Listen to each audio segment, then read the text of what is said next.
Narcissism can be found at any time with anyone. It could be your best friend. These people are not insane. They are calculating. Are they born like that, or does it develop through childhood? They were not born monsters. A narcissist is listening for all the ways that they can misuse anything difficult they're being told from their child to throw it into their face later. Only about 5% of our population has narcissistic personality disorder. However, once you think about how many people are in their family, how many people they associate with at work and in their social circles, you see what a much larger percentage of people are affected by that 5%. That's why this is a problem. This whole world can be so much better without all this wasted energy on fending off narcissistic ploys. You have a different background than mine, so why don't you tell the listeners a little bit about who you are and your background and the amazing work you're doing? Thank you so much. What I have grown up into was quite an education to prepare me to be helping people to improve their health. So I went to a top 10 medical school in the country, UCLA, got my medical doctorate there, and then I earned both completion certificates in training in psychiatry and in family medicine. And then a huge surprise, probably mostly to my parents more than anyone else, was the fact that I decided to go rogue from medicine. It's not because I was rejecting medicine per se.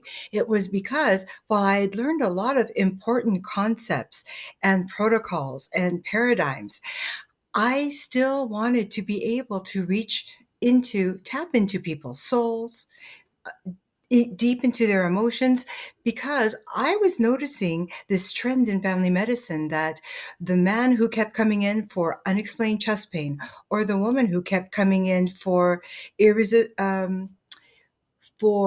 resisting treatment, female complaints, might have something emotional going on inside of them.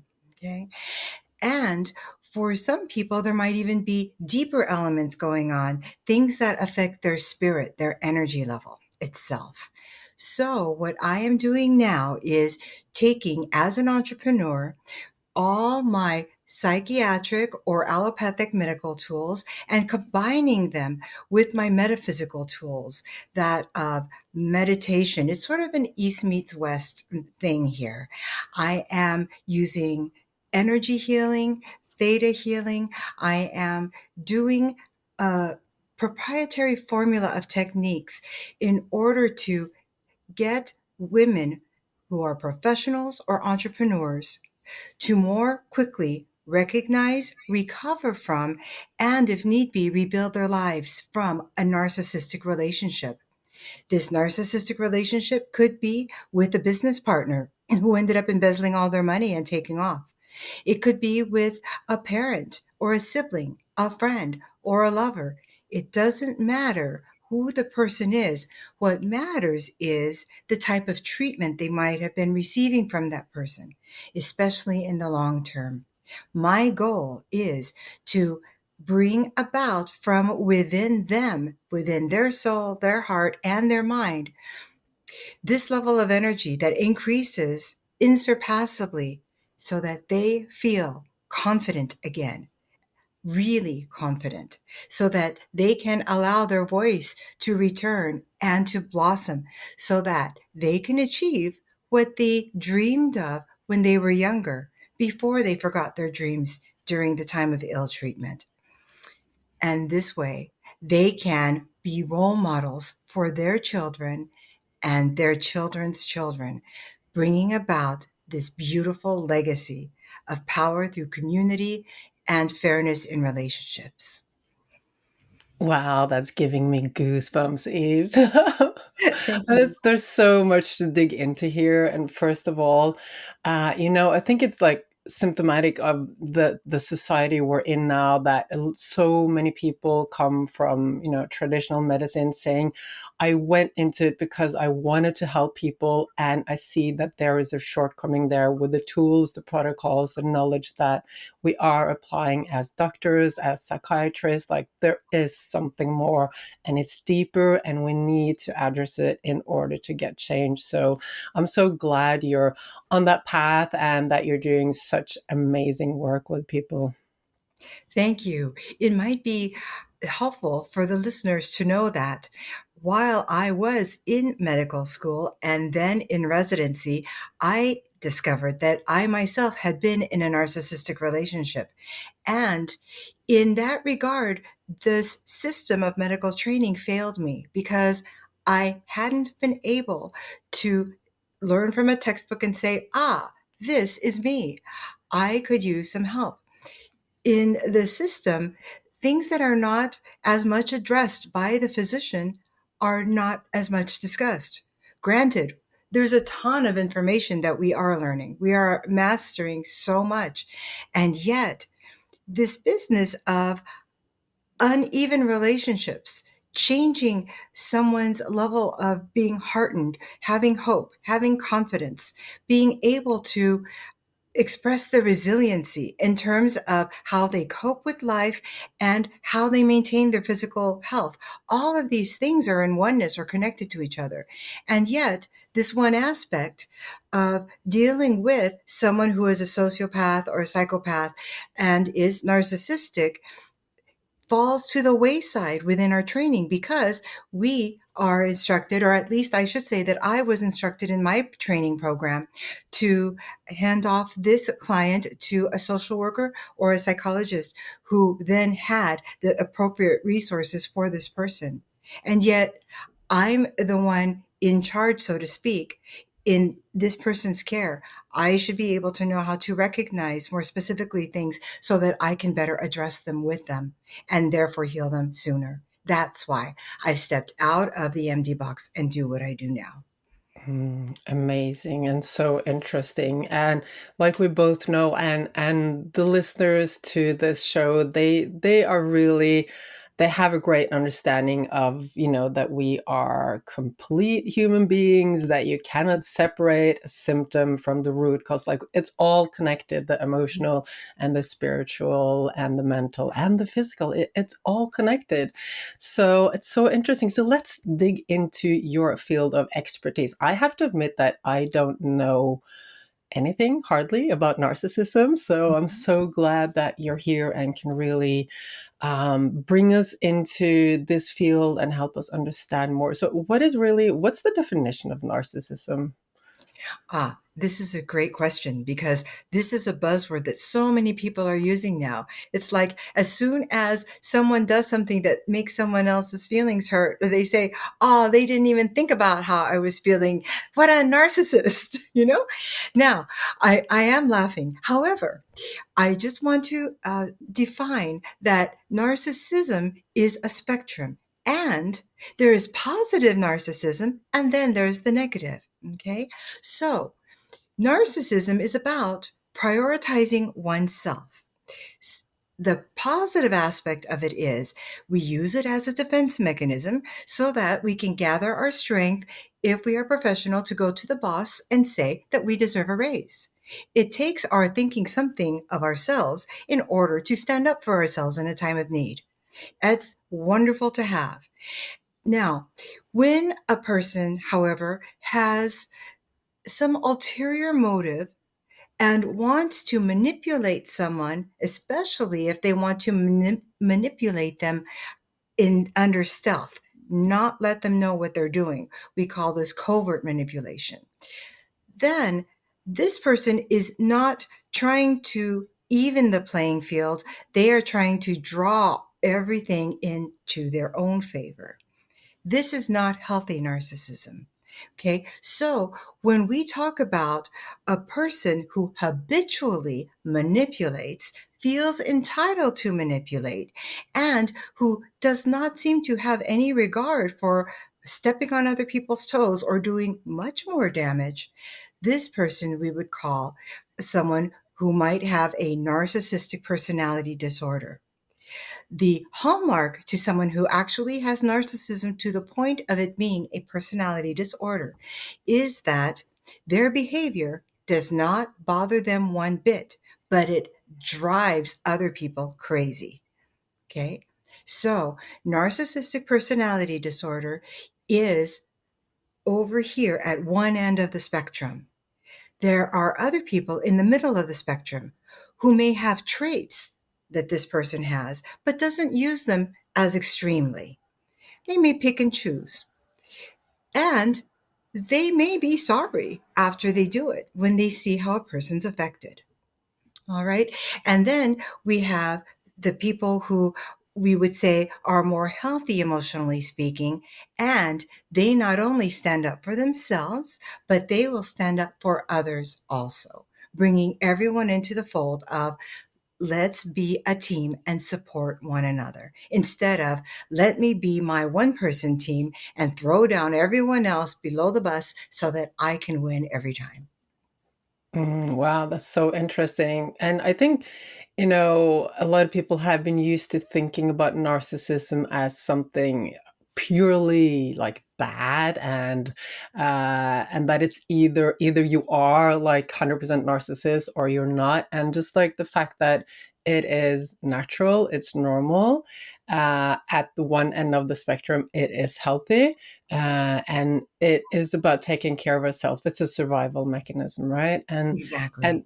and so like what I hear is that the point where it tips over to the side which is not very constructive is where people don't feel sorry, where they can't see how their behavior affects other people. Am I right there? You're right in that they don't see it, they don't consciously see it, or they don't want to see it, but inside they do know what they are doing. And they Mm. do know it's wrong. And I'm so glad that you are asking for a fuller definition here because what I hadn't said was that this behavior is this toxic narcissistic behavior is not a psychological condition per se. The behavior itself is actually criminal behavior Yeah. because the person is aware of what they're doing, as opposed to, say, someone who is bipolar and not taking their medications, or someone who is schizophrenic and is breaking through their medication. They may not be fully conscious of the right and wrong because they're a little out of touch, perhaps, with reality for that moment. Mm. These people are not insane. They are calculating, manipulative, Mm. because they feel entitled to, and they don't feel the need to ever give in or crop up and say, I've done this. Often, another hallmark of a narcissist is someone who does not say, I'm sorry, usually. Mm. You'll hear some speakers say that they never say, I'm sorry.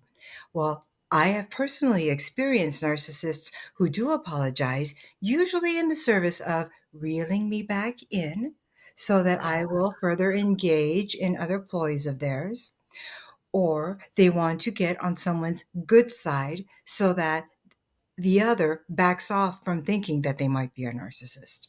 I see. So in some cases, then that what I hear is that some narcissists can say they're sorry and they don't really mean it. They say it because they understand it will give them what they want. Yes. Oh, that's so interesting. I'm like getting like chills down my spine when we're talking about this. So I'm interested. So people who are like really, really on the far end of the spectrum of being a narcissist, are they born like that or does it develop through childhood? We don't know exactly what the cause is. However, we have noticed a pattern in that often someone with that full on toxic sense of narcissism has usually, when they have felt entirely vulnerable as a baby, often, or in their very young years, whoever was their caretaker or whoever spent much time with them did not pay enough attention to them, did not reflect. You know how a mama with her baby will often echo the baby's vocalizations or movements? That way, the baby gets feedback and feels a response or a connection to someone who seems to be on their level or in their vibe. Well, a baby who is either not being cared for because the parents might be working 2 or 3 jobs each and they're never around to care for a baby, or because the parents might be on drugs and not attentive, or drunk all the time, for whatever reason it is. I've even known those children who, as babies, were um, children of CEOs or very top people in international conglomerates.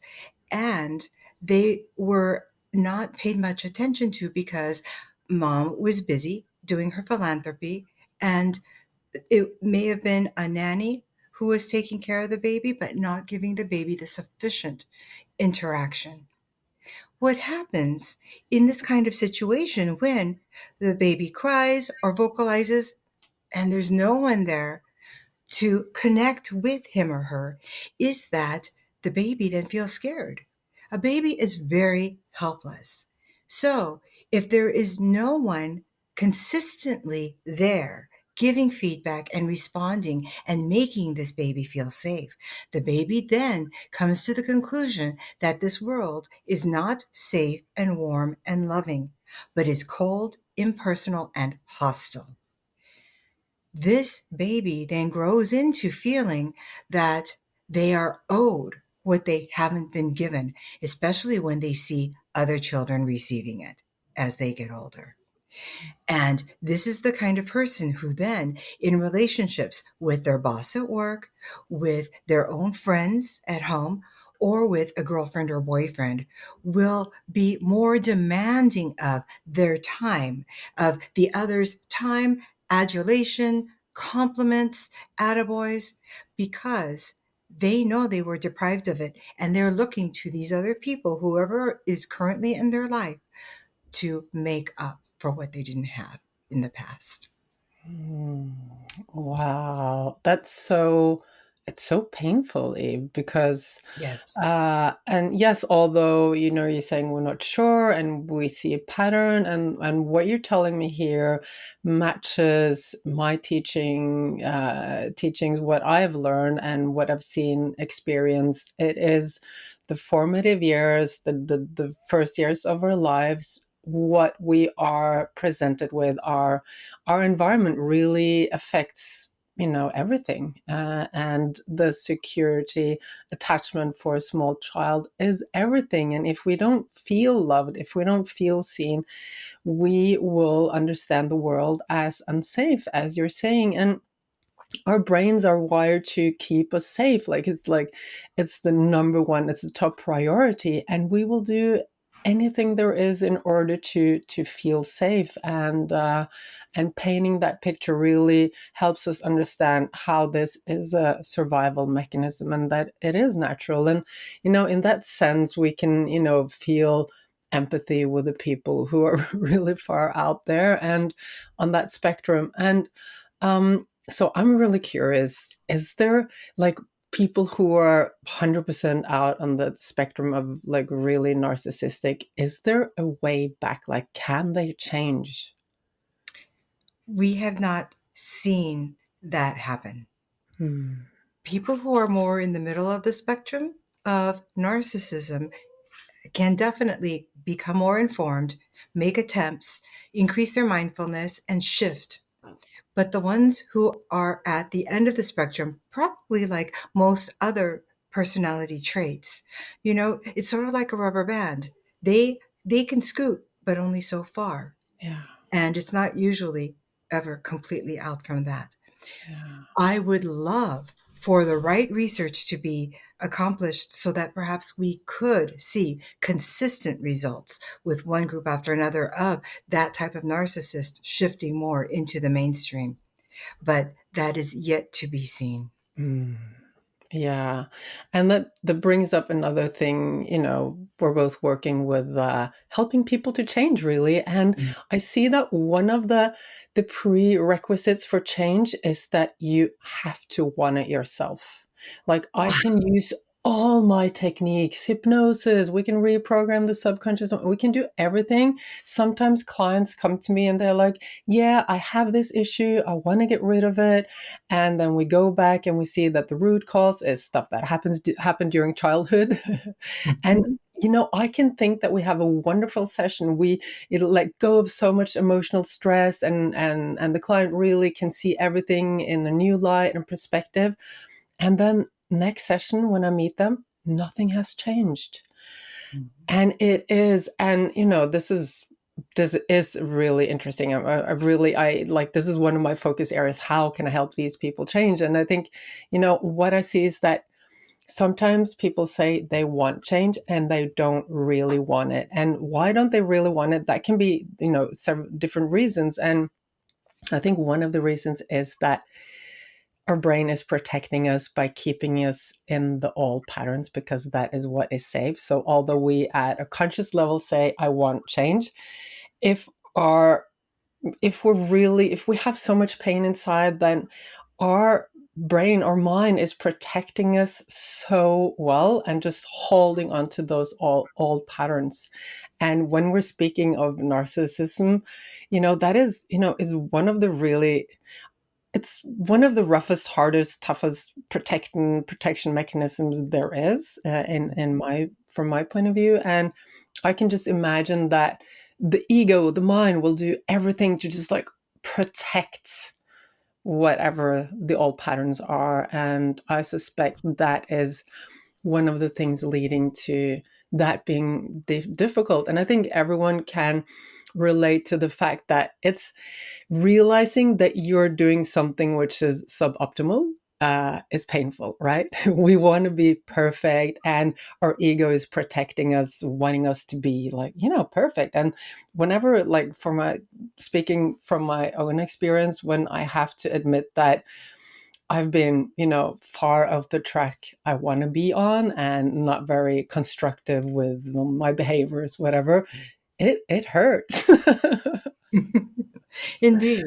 Yeah. It can be compared to someone saying, I want to be 30 pounds thinner, but maybe I don't really want to make the dietary or lifestyle changes. You Yeah. know, they would love for things to be different. But if you ask a typical person with narcissistic personality disorder what they would like to be changed, often what they say is, you know, what I would really love most is for people to accept me for who I am. Mm. What they're really saying is, I don't want to have to change. I want people to just go along with this. And you're right, there is a lot of pain that is wrapped up in that. Mm.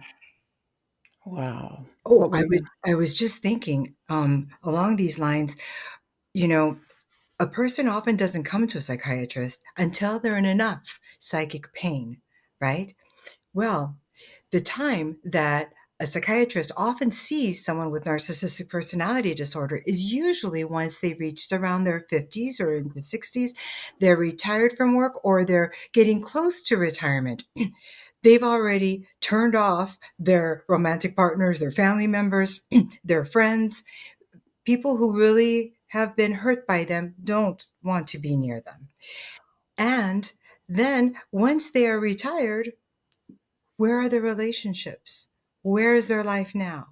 What went wrong?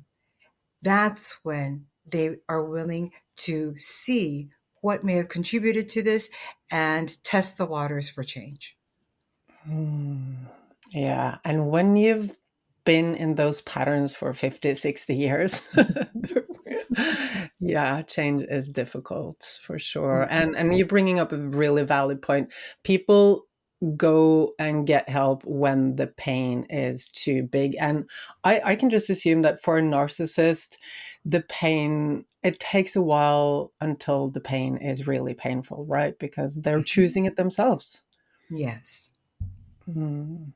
Mm. So really, and what you like, so what you do really is help the people who have been living with a narcissist or been, Right. yeah, in a relation with it. Why don't you, l- talk a little bit more about the work you do and how you help people who've been exposed to narcissists?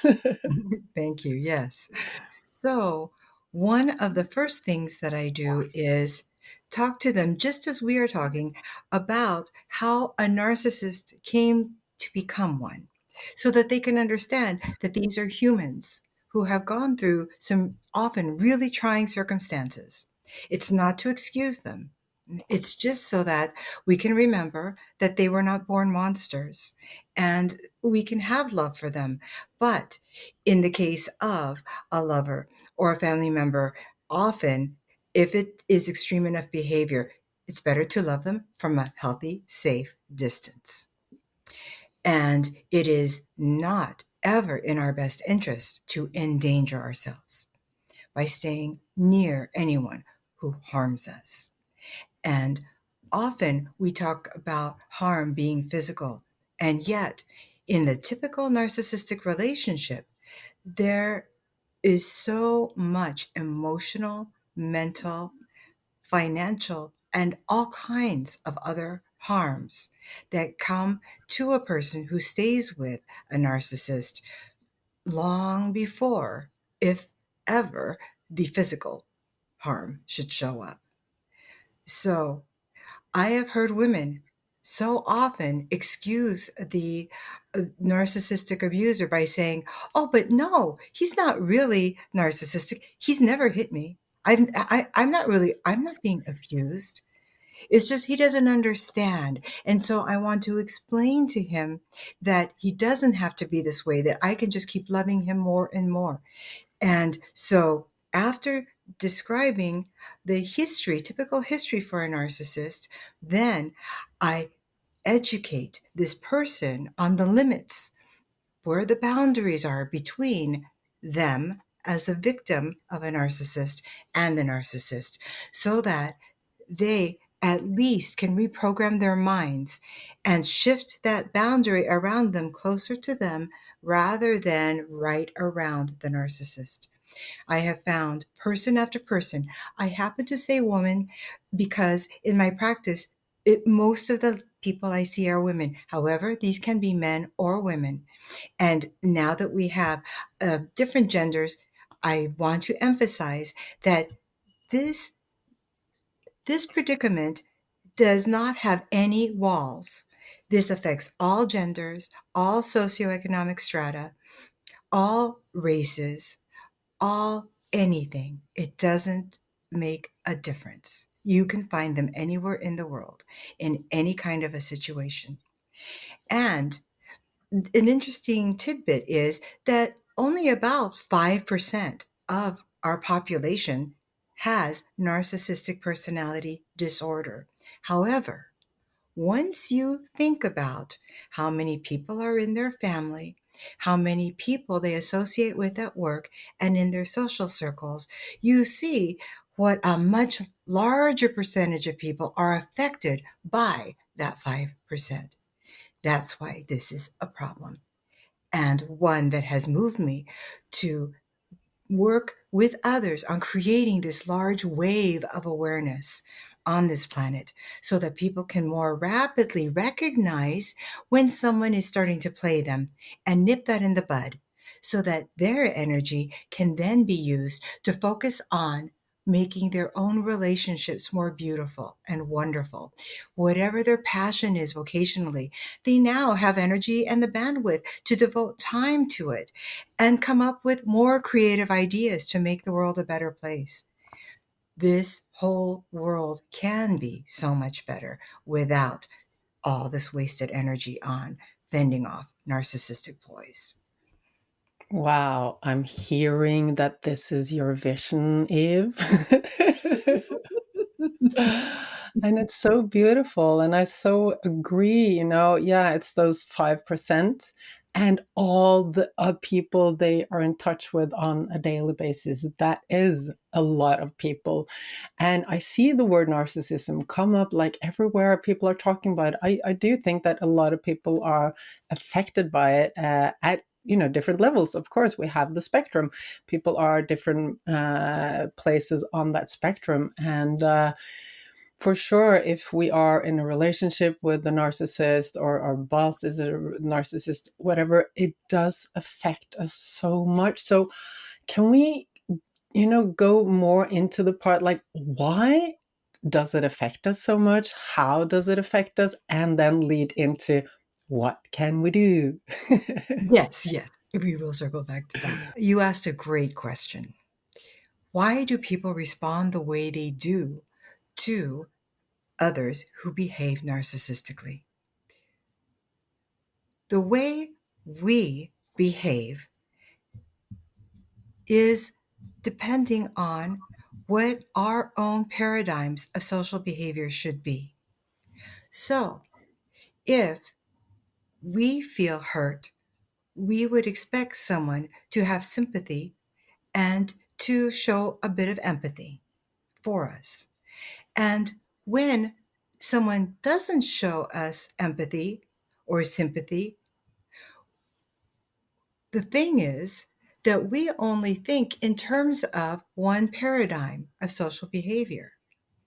And that paradigm that we all have in common in the mainstream of the population is one that at least strives for fairness, for fair treatment of others, including ourselves.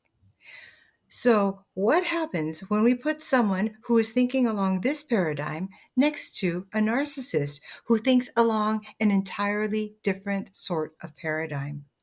We keep trying to fit our round paradigm over that square peg, and it never, ever fits. We never get the narcissist to respond the way we believe is normal to behave. And so we just keep trying and trying, saying, if I just explain more of the situation to them, surely they'll understand and they'll come around and act in the way I would expect them to. And I think most people would expect them to. That is the most frustrating aspect for a victim of a narcissist because the victim will stay with the narcissist believing they are capable of change.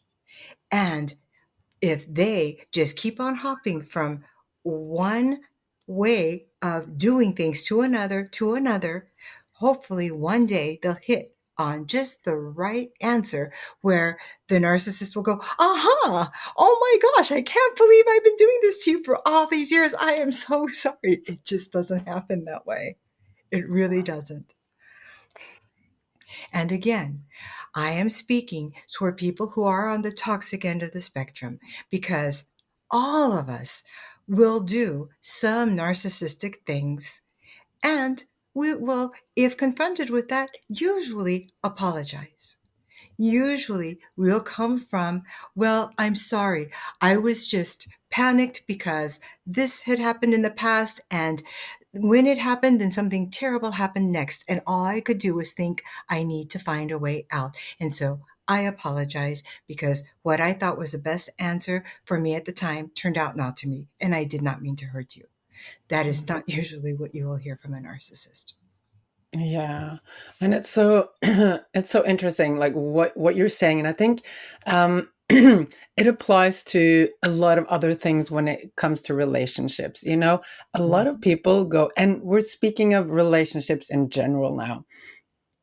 A lot of people go into a relationship and maybe their partner has some traits that they love and some that they don't. And very often and I've done that myself before as well, we think, oh, but if I just help them, they will change. When they change, then they will be perfect. And we expect people to change. And of course, people can change to a certain degree, and that is what we help people change.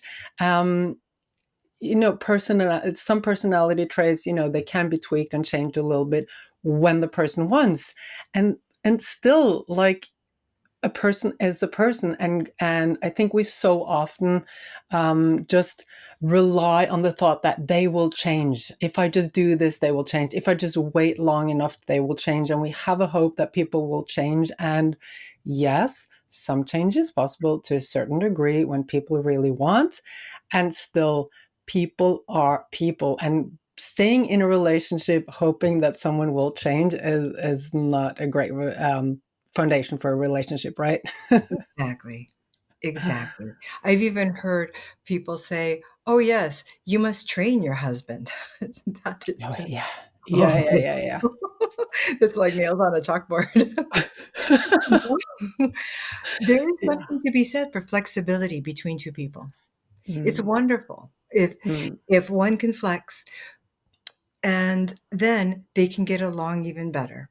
mm. There will be a little give on this side for certain things, and then some give on the other side for other things. And then you Yeah, find a happy medium. yeah, Yeah, I might get my way for these three things, but then he gets his way for the four. But my three are bigger in my mind than his four. So I feel like I'm still in good straits. I'm happy. I'm okay. But yeah. when we're talking, though, about the business of a person, whether they are putting the toilet paper to roll one way versus another, which is a truly no deep significance to me. It might be annoying if Yeah, it's the wrong way, but it really does not matter in the big scheme of things. yeah. And then you compare it to a couple where a person is being belittled by someone or Mm, shamed by someone yeah, or in any other way feels disempowered by the other person's behaviors. If I am feeling intimidated or not worthy because of the other behaviors, we're talking about a whole different ballgame between a relatively healthy relationship and a mm, toxic one. yeah. Oh, wow. And, uh, I think the listeners here are very much aware of how important it is for us to feel that we are enough, that we are valuable, that we matter. And if you're met every single day with the fact that you're not, you're going to start believing it. If someone is using if someone on a conscious and unconscious level every day is feeding you their view of the world and that you're not enough, they're pushing you down in order to lift themselves up, it will affect you so hard. Like, everything on the inside will become so much darker, so much smaller, so much inner stress, because for our minds, believing that we're not enough is the most dangerous thing, because our brain thinks that we're going to die, and it creates so much pain, so much inner stress. And just like, I can't imagine what it's like living with that every single day, waking up in the morning being reminded, or someone is reminding you that you're not enough. I mean, so when people come to you, so the people who come to you are the people who have been in relationships with narcissists, right? Mhm. And what kind of, of course they have emotional pain, and what kind of physical symptoms will they often have? Can you, say a little bit about that? What happens in their life when they've been living for a long time with a narcissist? Well, what happens often when someone in their life, like a marriage partner or other partner, is constantly showing up their flaws, their shortcomings, or is gaslighting them and making them to believe that they are less than when they are not, Mhm. is that they begin to feel like they're walking on eggshells because the slightest thing will upset their partner. Okay. And anyone anyone who has walked on eggshells for any extended amount of time knows that they are going to be feeling anxious, uptight, become a little bit more paranoid, but at least we can call it hypervigilant. Okay. Worried to receive any little sign or detect, when as small as possible, any indicator that something's going to go wrong between the two of them, so that they can leave or they can just not draw any attention to themselves. This business of hiding and feeling anxious and not knowing what's next can eat away at a person. They can have stomach ulcers. Everybody might feel their pain or their fear in a different place in their body. Okay. So wherever they feel that pain the most, for some, you can hear it in their words, like I had used, it eats away at them. And so it might be gastritis or something else in their GI tract.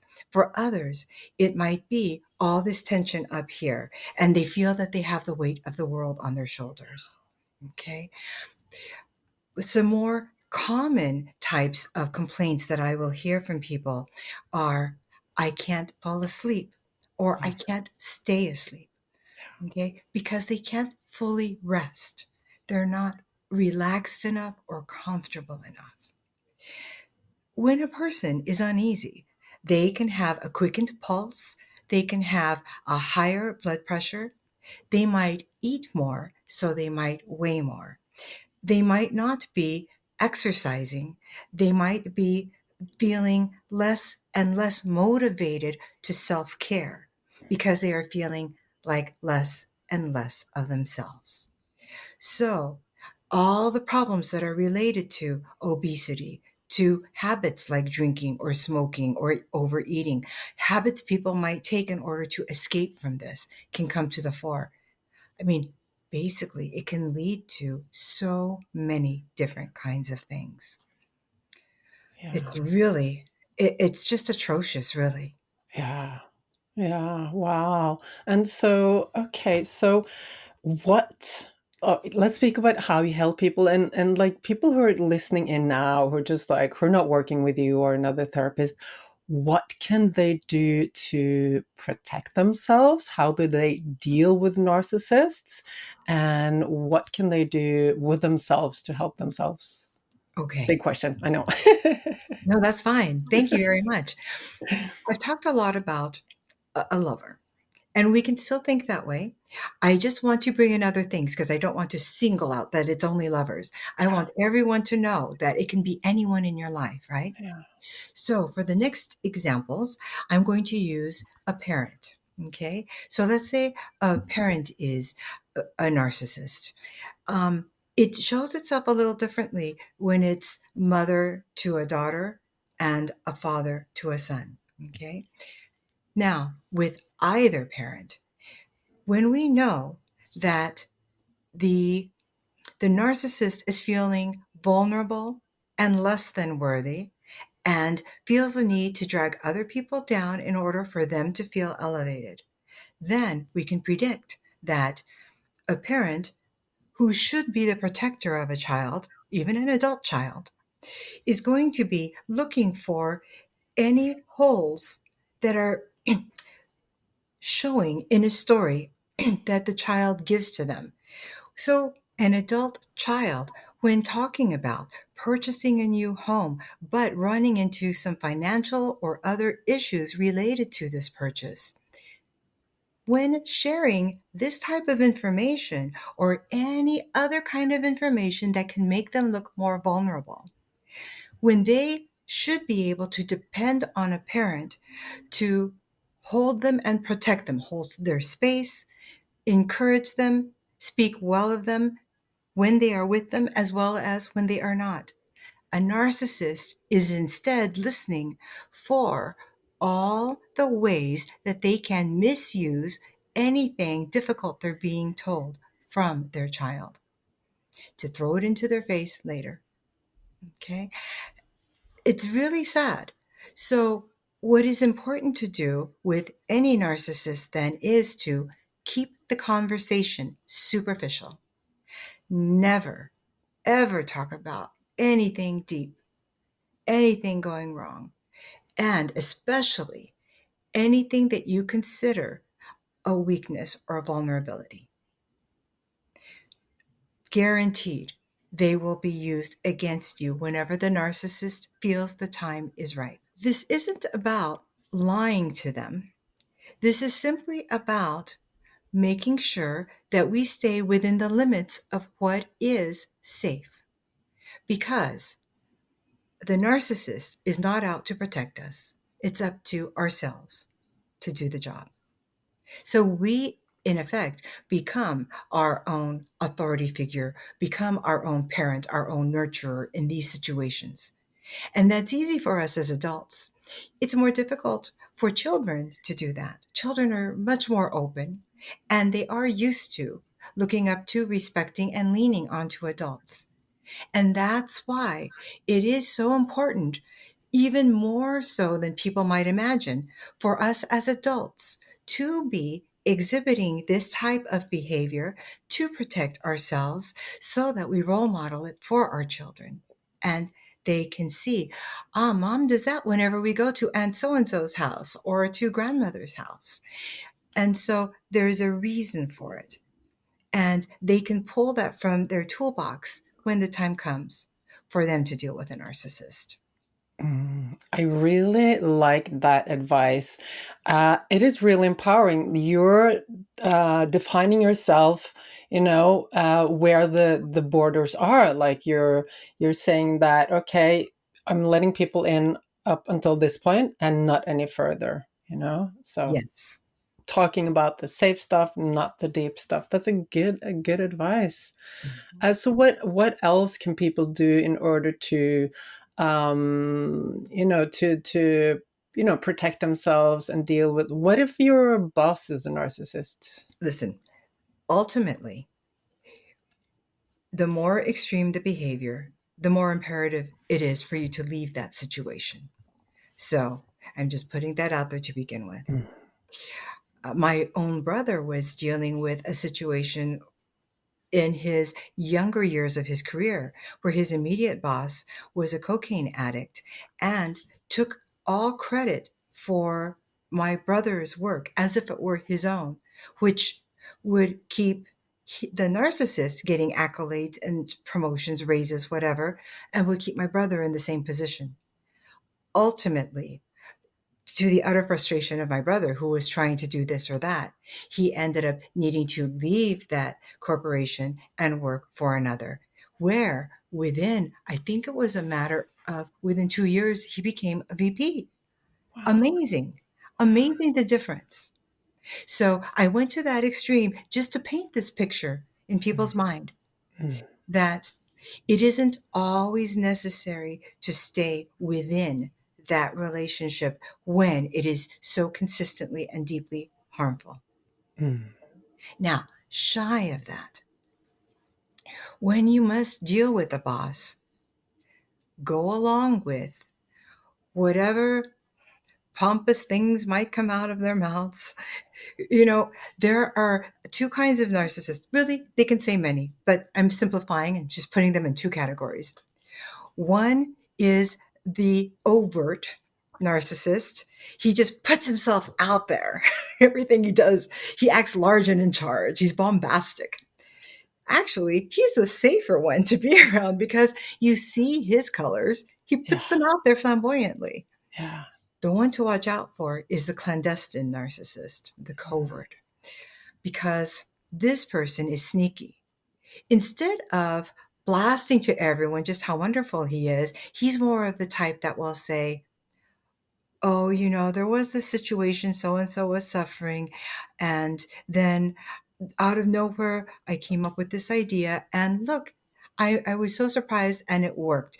Kind of like the aw shucks kind of guy who seems to be actually really fishing for compliments and support from others for his behavior. Okay. So when we want to stay in good, so to speak, with a narcissist, we're going to be walking on those eggshells each time. The main goal is to stay out of the spotlight, to keep your nose in your work, get the job done, not engage with this person.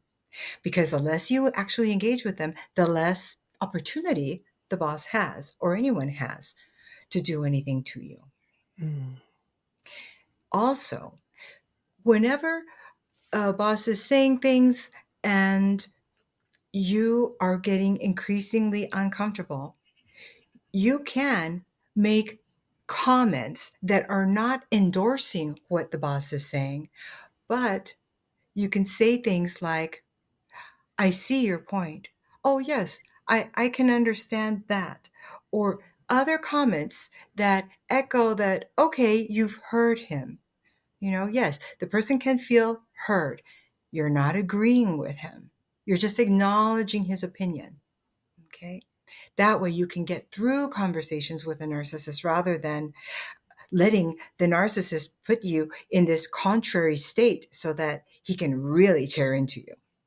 You want to Mm. avoid any of those kinds of debates. Also, if if you can simply stick with the facts, because they will say something, they might be trying to blast somebody and vindicate themselves with some other kind of action. And you can come back with, well, you can take that action. It's just that the business policy is this and this and this. And so you might have limited effect there. Mm. Mm. Rather than pointing to the people, point to the policies and the Yeah. limitations of the policies. Yeah. Yeah, that's a safer ground. Mhm. So yeah, so at one on one side, it's, putting down boundaries, not letting people in, staying away as much as you can. And then, as you're saying, we don't have to be in, like, if it's a really bad relationship, or if, and you have a way out, that is maybe a good thing to find a way out. Because yes, we can put down boundaries, we can say, I don't let you in here, stay away as much as we can. Still, it does require a lot of being vigilant, a lot of energy, a lot of, protecting ourselves, and just being in that everyday, it is draining. And if we can find a way out and create a more positive environment around us, that is, of course, better, right? Yes, Yeah. absolutely. So interesting. So yeah, so you do a lot of one-on-one work, I know. And why don't you tell me the process, like in general, the big lines of what do you do when you work with clients? How do you help them? And what change do you see when you work with your clients? Okay, thank you. What I do, as I mentioned toward the beginning, I will start off with explaining and educating about who a narcissist is and why they think the way they do. And then what happens is my client is able to connect dots much more clearly and quickly so that the narcissistic behavior becomes much more predictable. And also, a lot of light is usually shed in their minds about why these narcissists did what they did. So then the narcissist becomes more understood, which is different from um, it's one thing to understand why a person does what they do. It's a whole other thing to advocate for what they do. And they're not advocating what they do, they're simply understanding it. Mm. And when they understand it, then they see that it is something different and something that they don't need to get sold into. That just because someone else does not respect boundaries, someone else does not think along the social norm, does not require you to fall off that deep end too.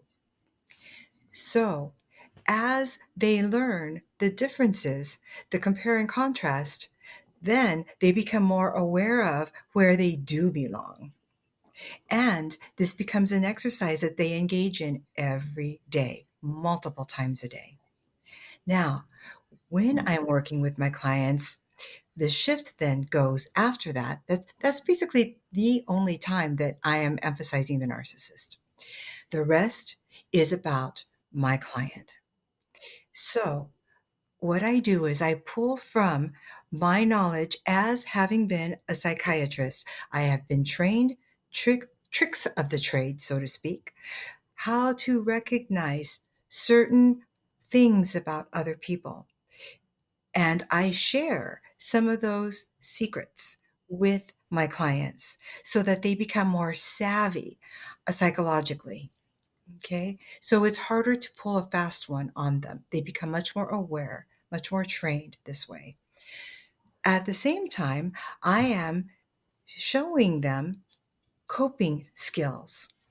Because often people who are attracted multiple times to the narcissistic personality type are groomed from someone, a narcissist usually in their own life, prior to the time they've met their boyfriend or they've married someone. And so when the narcissist comes into their life in their adulthood and feels familiar with them emotionally, I have shown them what feels similar and that it's not a positive thing so that they can become more discerning. And I give them the tools to cope with this, how to not have to put up with this, and how to do some self talk and thought to keep them strong and propped rather than slowly caving. It's very important. And it doesn't stop there because I go then over to the Eastern tools after feeding them the Western. And I allow them to develop more that gut hunch or their own personal intuition. I allow them to open up, see it for themselves, and believe in themselves more. When they sense something, there's reason for it. Usually, where there's smoke, there's fire. Oftentimes, when we've been in narcissistic situations, there's been so much gaslighting, someone telling us that what we are talking about that is bothering us, that it doesn't exist, that it starts to drive us crazy. We call it crazy making. And we don't listen to ourselves anymore as we're trying to trust the other person.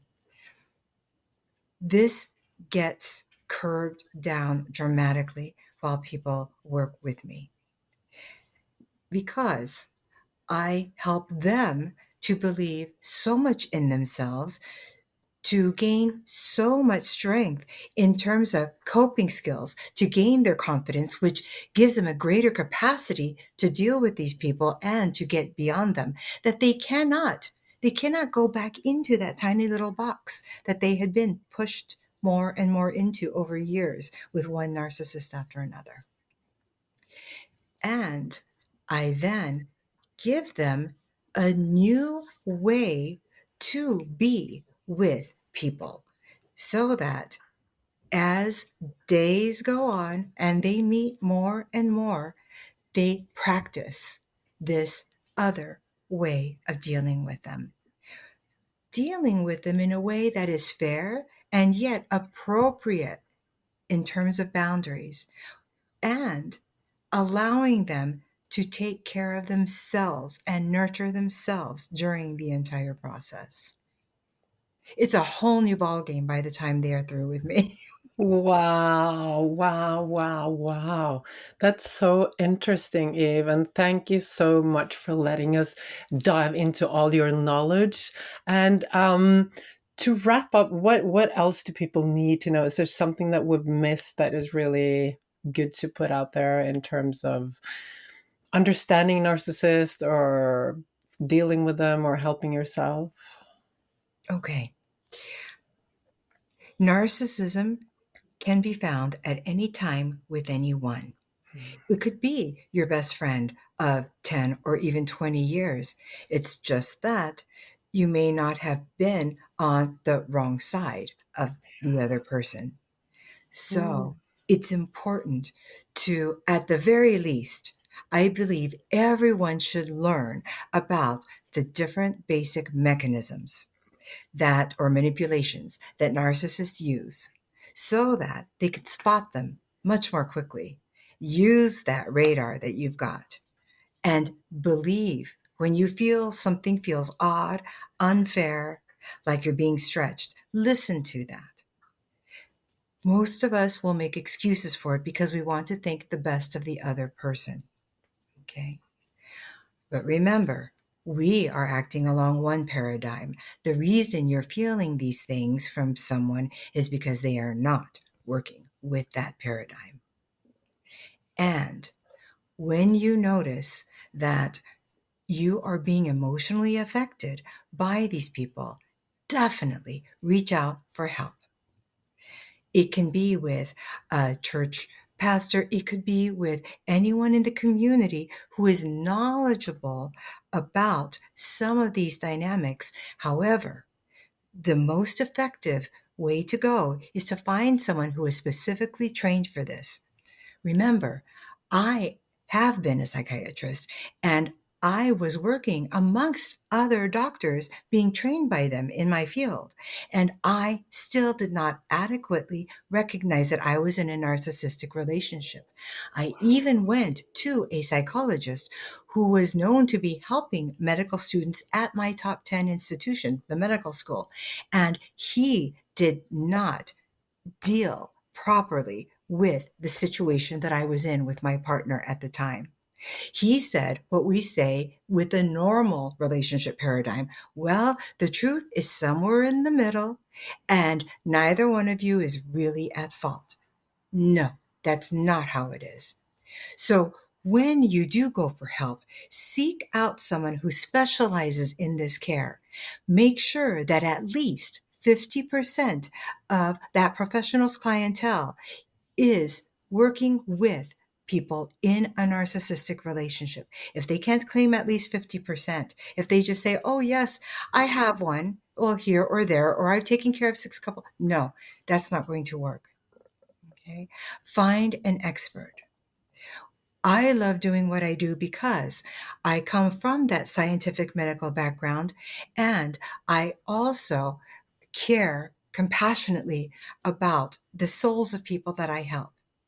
It's not about a religion. It's not about anything like this.